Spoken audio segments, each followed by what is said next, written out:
Le face-à-face, la suite en une question de l'islam et du christianisme. Quelle est la religion du salut? Vous avez suivi ici depuis 2 dimanches déjà, sauf si je me trompe, l'évangéliste Sonite, bonjour. Bonjour. Qui lui tient mordicus que la religion de la vérité, la religion réelle, la religion de Dieu, la religion du Dieu vivant, c'est le christianisme.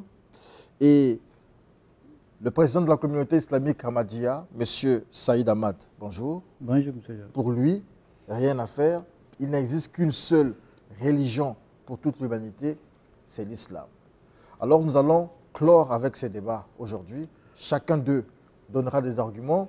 Nous avons commencé d'abord par une phase introductive où chacun a présenté sa religion avec son livre sacré. Ensuite, dans une deuxième phase, chacun a essayé de démontrer comment le livre des uns et des autres parlait du Messie de l'un et de l'autre.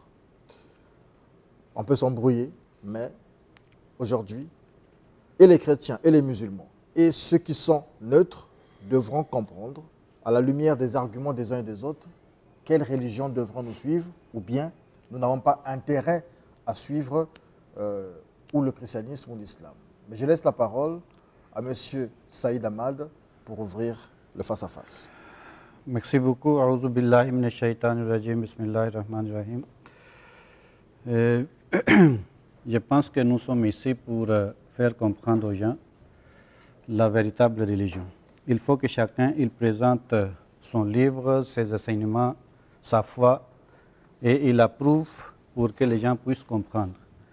Maintenant, la fois passée au début, il avait présenté le Saint-Coran, l'importance du Saint-Coran, déclaration du Saint-Coran.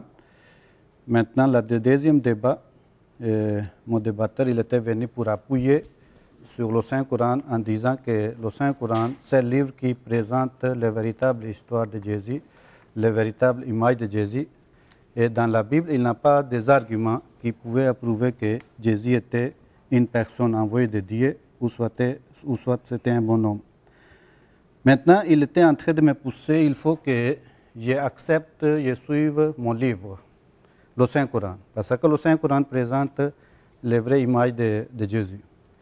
Maintenant, je suis en train de suivre le Saint-Coran, 100%. Je suis le croyant.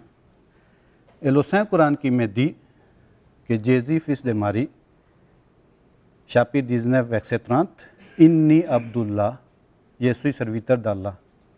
Il n'a pas dit je suis Allah, il n'a pas dit je suis Dieu, il n'a pas dit je suis fils de Dieu. Il dit je suis serviteur de Dieu. Deuxièmement, le Saint-Coran m'a dit pour Jésus, Rasulan ila Bani Israël. Il était un Rasoul, un messager pour les enfants d'Israël. Chapitre 61, verset 6, il dit que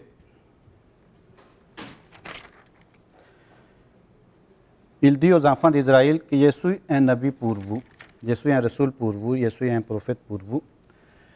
43, 59, le Saint-Coran, il dit, Jésus, il n'était rien d'autre qu'un serviteur à qui que nous avions accordé notre faveur et nous avions fait de lui un exemple pour les enfants d'Israël, ce n'est pas pour tout le monde. Le Saint-Coran me dit qu'il était un exemple pour les enfants d'Israël. Maintenant, comme nous acceptons selon le Saint-Coran, Jésus, fils de Marie, il était un prophète véritable pour les enfants d'Israël. Et à cause de cela, je suis obligé de lui accepter comme un messager de Dieu. Et il n'a pas refusé. Maintenant, le Saint-Coran, il nous dit que chaque prophète que Dieu a choisi, il choisit parmi les hommes. Ce n'est pas que Dieu lui-même, il descend ou il n'envoie pas les anges pour qu'ils soient aussi messagers pour les hommes. À cause de cela, le Saint-Coran, il dit, pour le prophète Mohammed, sallallahu alayhi wa sallam, chapitre 12, verset 109, et avant toi, nous n'avons envoyé en tant que messagers que les hommes. C'est-à-dire chaque fois Dieu est envoyé comme les messagers parmi les hommes. Et en plus, le Saint-Coran, il nous dit, chapitre 21, verset 8, que Dieu n'a pas créé aucun corps qui pouvait vivre sans manger et sans boire. Bon, maintenant, Monsieur Saïd, nous devons faire un débat technique, c'est-à-dire que nous devons faire parler les livres. Vous avez dit que Jésus-Christ était un modèle pour Israël seulement. Non, mais j'ai ici avec moi le Coran qui dit dans le chapitre 3, verset 45, voilà qu'Allah t'annonce, c'est-à-dire qu'Allah parle à Marie, t'annonce une parole de sa part, son nom sera Al-Mashiach, c'est lui qui est le modèle ici-bas et dans l'au-delà. Donc Jésus-Christ est le modèle parfait. Ce n'est pas seulement en Israël. Je te donne ici la sourate 3, verset 45. Jésus-Christ est le modèle ici-bas, c'est-à-dire que sur toute la terre et dans l'au-delà. Ensuite, je t'avais donné la fois dernière, la sourate 19, verset 34, qui dit que Jésus-Christ est la parole de la vérité. Donc, il n'y a pas de vérité en dehors de Jésus. Sourate, Coran chapitre 3, verset 55, te dit ceci, monsieur Saïd. Ceux qui suivent Jésus jusqu'à la résurrection sont au-dessus de ceux qui ne croient pas. Je t'avais posé dernièrement une question ici. Sommes-nous déjà arrivés à la résurrection? Vous aviez dit certainement non, nous ne sommes pas encore arrivés à la résurrection. Donc vous n'avez pas d'autre raison. Le Coran a mis les bornes. Le Coran vous interdit de suivre un autre homme que Jésus-Christ parce que c'est lui le modèle parfait pour arriver au salut. Ensuite, je vous avais présenté la sourate 19, 71 qui vous disait que quels que soient vos efforts, eh bien, votre course se terminera en enfer. Et je vous attends sur cette question pour que vous me démontriez que vous n'irez pas en enfer. Mais ici, le Coran dit que c'est une décision irrévocable. Que vous fassiez des pèlerinages, que vous fassiez des carêmes et tout ça, mais votre course se terminera, monsieur Saïd, en enfer. Alors, donc, vous êtes appelé à suivre Jésus-Christ si vous êtes soucieux de votre vie éternelle. Si vous ne suivez pas Jésus-Christ, je vous assure que votre fin sera en enfer et il n'y a pas d'autre solution pour ça. Pourquoi vous irez en enfer? Parce que celui qui a porté votre religion, il a baigné par le mensonge. Coran chapitre 6, verset 33. Ce qu'ils disent te chagrine. En réalité, ils ne savent pas que tu n'es qu'un menteur. Coran chapitre 6, verset 33. Merci. Merci beaucoup. Et je pense qu'aujourd'hui, c'était pour qu'ils puissent aussi répondre la fois passée ce qu'il avait reproché de la Bible. Mais malheureusement, il continue à répéter la même chose, c'est-à-dire qu'il n'a pas aucun argument dans son livre saint. La fois passée, il avait dit que s'il n'y a pas les arguments, si votre livre ne te soutient pas, suivez le Saint-Coran, tu es en train de présenter le Coran. Maintenant, tu es en train de parler des versets, sourate 3, verset 55. Ici, Dieu parle avec Jésus. Le Saint-Coran, c'est une partie qui révèle l'histoire passée. Le verset commence ainsi. Isqal Allahu ya Isa. Lorsqu'Allah a dit au Jésus, Dieu parle avec Jésus, qu'il a révélé après 6 siècles au prophète Mohammed sallam que Dieu avait promis avec Jésus. Quelle promesse que Dieu avait fait avec Jésus? Il était fait mourir, la première promesse. Ya Isa inni mutawafika. Mais il faut que nous retenions pourquoi Dieu est en train de promettre avec Jésus qu'il va te donner une mort naturelle. Mutawafik en arabe, on utilise le moment que quelqu'un est mort naturellement. Ici, Dieu est en train de répondre à Jésus, il est en train de nous confirmer que le juif, il cherche à te donner une mort maudite. Parce qu'il cherche à te prouver que tu es un maudit, il cherche à te prouver que tu es un menteur, selon le Deutéronome. Maintenant, Dieu a dit, laissez dire ce qu'ils sont en train de faire. Maintenant, je vous promets que tu vas mourir une mort naturelle. Deuxième, après avoir mouru, le Satan, le maudit, il entre dans l'enfer. Dieu a dit que non, je vais élever vers moi, ton esprit viendra vers le paradis. Et ici, Dieu a encore promis avec Jésus que je te laverai des accusations de ceux qui n'ont pas cru. Qui n'a pas cru à Jésus, c'était le juif. Je suis en train de dire que je crois à Jésus. C'est les juifs qui n'ont pas cru. Je mettrai ceux qui te suivent au-dessus des mécréants jusqu'au jour de la résurrection. C'est qui? C'est les Juifs. Parce que les Juifs qui étaient ennemis de Jésus, c'est les Juifs qui cherchaient à détruire Jésus. À ce moment-là, Dieu a promis 4 promesses. Que jusqu'à la résurrection, c'est les chrétiens qui seront au-dessus des Juifs. Ce n'est pas sur les musulmans, ni le pas Dieu a ici parlé des musulmans. Maintenant, pourquoi Dieu est en train de dire que les chrétiens seront au-dessus des Juifs? Parce que nous disons que Jésus est un messager de Dieu. Aujourd'hui, c'est le prophète Mohammed qui est messager de Dieu. Le Saint-Coran, il nous a révélé que l'islam sera au-dessus de toutes les religions. Maintenant, aujourd'hui, je suis venu pour répondre à chaque verset que tu es en train de présenter, que tu avais présenté. Mais il fallait toucher d'abord ce qu'il y avait accusé la Bible, que Jésus ne met pas debout dans la Bible. Il faut répondre aussi que Jésus avait trop menti avec ses disciples. Mais jusqu'à maintenant, tu n'as pas répondu. Il a donné promesse à tous les 12 disciples que vous allez juger les 12 tribus des enfants d'Israël. Tu n'as pas répondu. Jésus avait dit que non. Les Juifs, ils demandaient où est Élie. Il a dit, Jean-Baptiste Élie. Jean-Baptiste, il refuse. Voilà, regardez les mensonges de Jésus. Mais tu ne réponds pas sur ce sujet-là. Cela signifie que ton livre ne met pas debout. Bon, donc, monsieur Saïd ne croit pas à son propre livre, le Coran. Puisque le Coran présente Jésus comme étant la parole de la vérité. Vous dites que Jésus a menti. Bon, sur tout ce que vous avez dit, sur tout ce que vous avez dit là, il n'y a pas un verset qui prouve que Jésus-Christ a menti. Vous voyez? Donc, vous contredisez, monsieur Saïd, vous contredisez. Le Coran dit que Jésus-Christ, c'est la parole de la vérité. Coran chapitre 19, verset 34. C'est lui la parole de la vérité.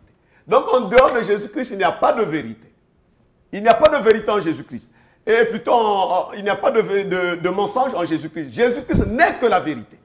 Alors, maintenant, ce Jésus-Christ que dans le Coran parle, il vous dit qu'il est sans péché. Jésus-Christ est sans péché. Coran chapitre 19, verset 19. Et quand vous rentrez dans la Bible, dans 1 Pierre chapitre 2, verset 22, on présente Jésus-Christ comme étant un homme sans péché. Lui qui n'a point commis de péché. Donc c'est lui que nous devons suivre. Et vous avez très mal interprété le chapitre 3, 55.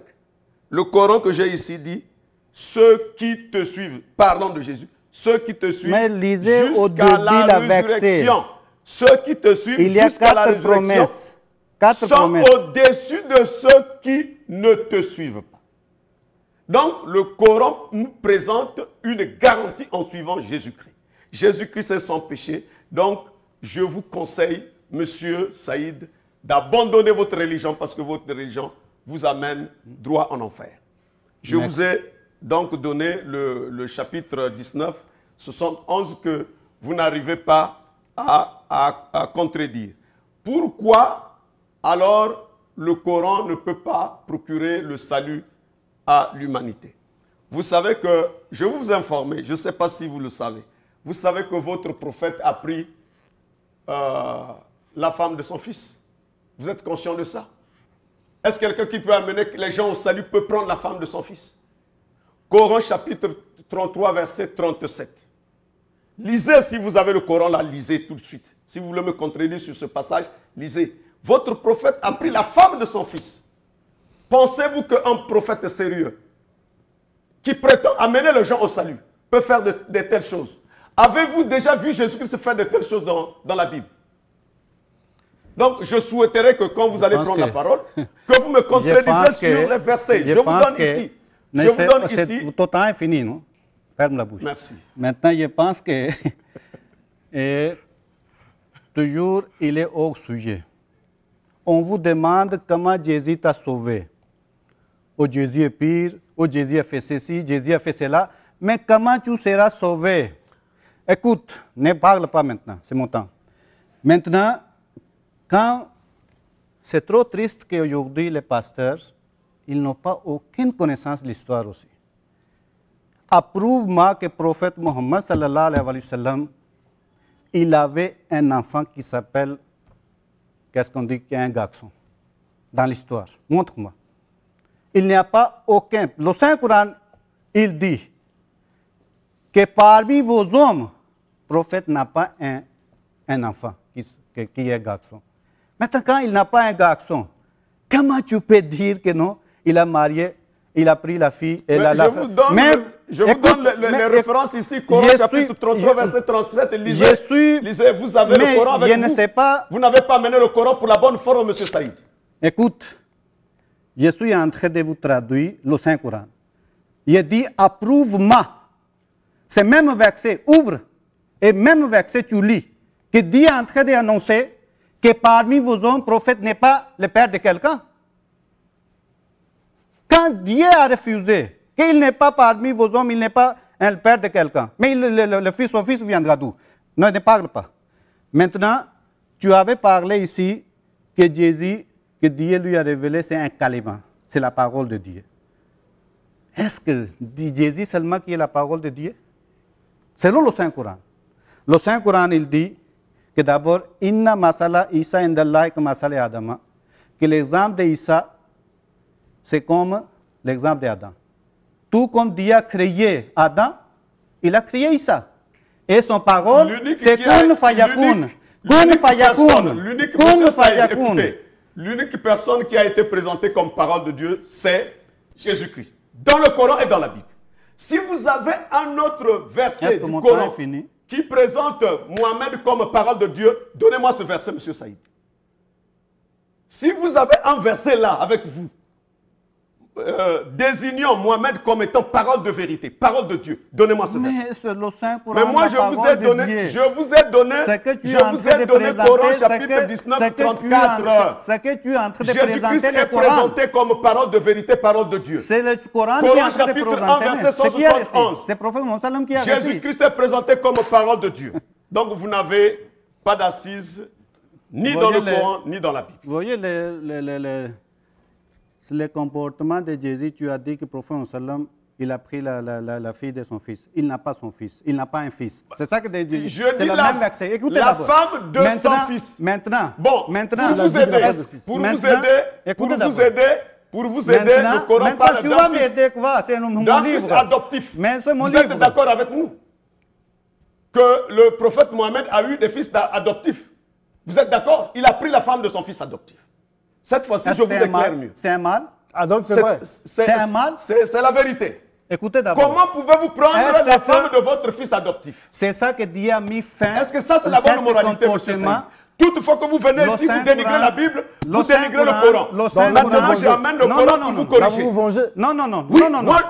Moi, je viens relever le défi parce que toutefois qu'il vient ici, il parle en mal de la Bible et des chrétiens. Tu vas chanter dans ton église. Moi, je voudrais que si c'est un acte de bonne moralité, si c'est un acte de bonne moralité que de prendre la femme de fils adoptif. C'est toi qui va faire la loi ou Dieu qui va faire la loi? Oh, Dieu n'a pas permis ça. Est-ce que Dieu avait permis? Écoutez d'abord. Est-ce que Jésus avait permis? Lévitique chapitre 20, verset 22. C'est interdit par la Bible. Est-ce que Dieu avait permis au Jésus qui allait toucher les femmes? Je te donne le verset de la Bible, Lévitique 20, 22. Est-ce que c'était Dieu interdit de prendre la femme de son fils. Bon, on va se calmer un peu. On va se calmer un peu. Voilà. Le prophète. Prophète, venez rapidement. Non, écoutez d'abord. Passez par là. Est-ce que le mari de Magdalène, il avait quelle relation avec Jésus? Est-ce que Dieu lui avait permis d'aller toucher la femme détruite? À ce moment-là, il a pris cette femme-là. Hein? Vous avez des versets, vous avez des preuves dans Mais la à Bible, tout ou dans moment, le Coran, il essuyait le que pied de Jésus-Christ a Jésus, pris le Mais Magdala, il était derrière Marie de toujours. Magdala comme femme. C'est-à-dire qu'il n'avait pas même Vous femme, il avez était des preuves. toujours. Donnez-moi des preuves, monsieur. Oui, Saïd. c'est plein de versets. Mais dans la donnez, Bible. donnez. Je vais donner. Nous ne sommes pas Écoute venus pour d'abord. émettre nos pensées. Il faudrait qu'on fasse un débat technique. Est-ce qu'il y a un verset à donner, un passage à... Est-ce qu'il ne connaît pas que Marie de Magdalene, il était toujours attaché avec Oh Jésus? Ce là n'est là. pas que c'est Mais celle qui venait pour essuyer Marie les de pieds Magdala de Jésus. n'était pas la seule femme à marcher avec Jésus. Ça, Il y a avait beaucoup de plusieurs femmes qui accompagnaient Jésus dans son Il y ministère. avait plusieurs femmes. Pendant que Je l'islam dis qu'il y a s'interdit. beaucoup de femmes Est-ce qui que vous accompagnaient trouvez ça? Jésus dans son Même ministère. les Juifs. Même Et les Jésus Juifs. n'a jamais commis de péché. Même les Juifs, ils s'étonnaient. Mais comment il dit qu'il est un homme de Dieu? Maintenant, il laisse la Mais femme ça qui lui sont les touche. accusations des Bibliquement. hommes. Ce sont les accusations des hommes, ce sont Maintenant, les c'est pensées même des chose hommes que comme tu es en toi train de- aujourd'hui, tu as des Alors, pensées. c'est puisque même on pensée n'entend que plus tu es en train de personne, penser. on va faire une petite pause. Prophète, bonjour. Bonjour. Vous venez de Kinshasa. Oui. Mais c'est vrai, vous êtes dans le christianisme Oui. aussi. Vous avez suivi l'imam, donc le président de la communauté islamique Ahmadiyya. Vous avez écouté le pasteur. En toute logique, qu'est-ce que vous pouvez dire comme contribution à ce débat en regardant les arguments des uns et des autres, sans Ok. prendre position? C'est Ouais. vrai, je vous demande quelque chose de difficile, mais sans prendre position quand même. Oui, sans prendre position, ce que j'ai aimé dans ces débats, dans la plupart des débats entre musulmans et chrétiens, ils se tournent autour de la Bible. C'est comme ça que ça bloque deux fois des chrétiens.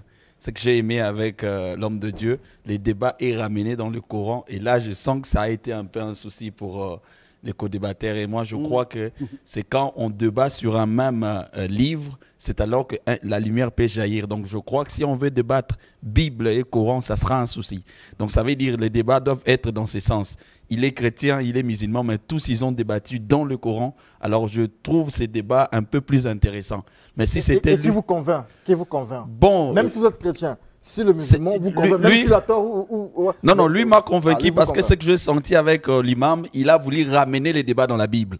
Mais lui, il a fait mieux de garder les débats dans le Coran. Alors, c'est un peu ce que j'ai senti. Merci beaucoup. Mais Merci. on vous recevra dimanche prochain. Oui, oui, On parlera oui. de votre livre. Rappelez-nous le thème de votre livre. À Elohim et à l'agneau. D'accord, on reparlera de votre livre dimanche prochain. Merci en Merci tout cas. beaucoup. Ok. Alors, Monsieur Saïd Ahmad, évangéliste sunnite, nous sommes suivis par des milliers de personnes. Ceux qui nous suivent à Sibiti en ce moment, qui sont allés pour le FESPAM, ils vont rentrer à Brazzaville ce soir. Il y en a qui nous suivent depuis Paris en France. Il y en a qui nous suivent à Oyo, à Pokola. Il y en a qui suivent un peu partout dans le monde et sur les réseaux sociaux, c'est-à-dire sur Facebook. Vous avez 2 minutes chacun pour convaincre ceux qui vous suivent d'aller vers la religion de Dieu, la véritable religion de Dieu. Vous avez la parole, M. Saïd. Merci beaucoup. Je pense que le débat soit bien cadré. Maintenant, ce n'est pas que chacun il écrit, maintenant on ne comprend rien. Maintenant, vous appelez un qui se disent soi-disant prophète, qui suivant des chrétiens pour juger. C'est étonnant. Maintenant, on dit que le débat, c'est resté dans le Saint-Coran. Oui, c'est le Saint-Coran, c'est le livre qui soutient la vérité. Maintenant, l'autre, il avait posé certaines questions pour défendre ton maître dans la Bible, mais il n'a pas assez des arguments. Maintenant, le Saint-Coran, c'est un livre révélé de la part de Dieu.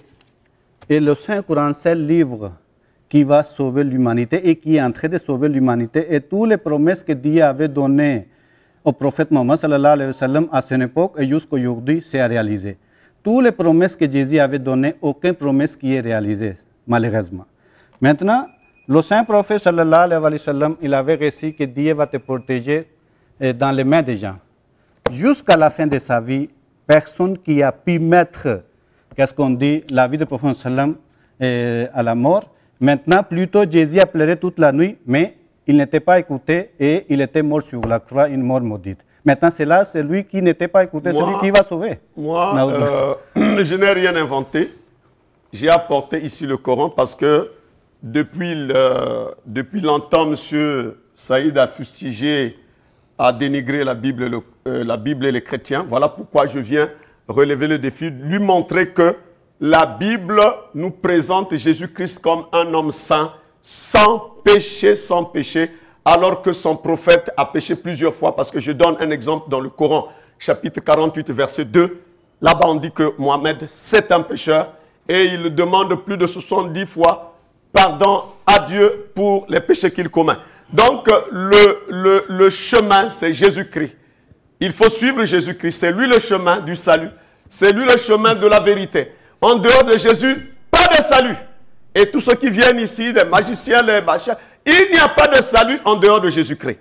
Le chemin, c'est Jésus-Christ, celui qui amène les gens à la vie éternelle. Jean chapitre 10, verset 28. Jean 10, 28.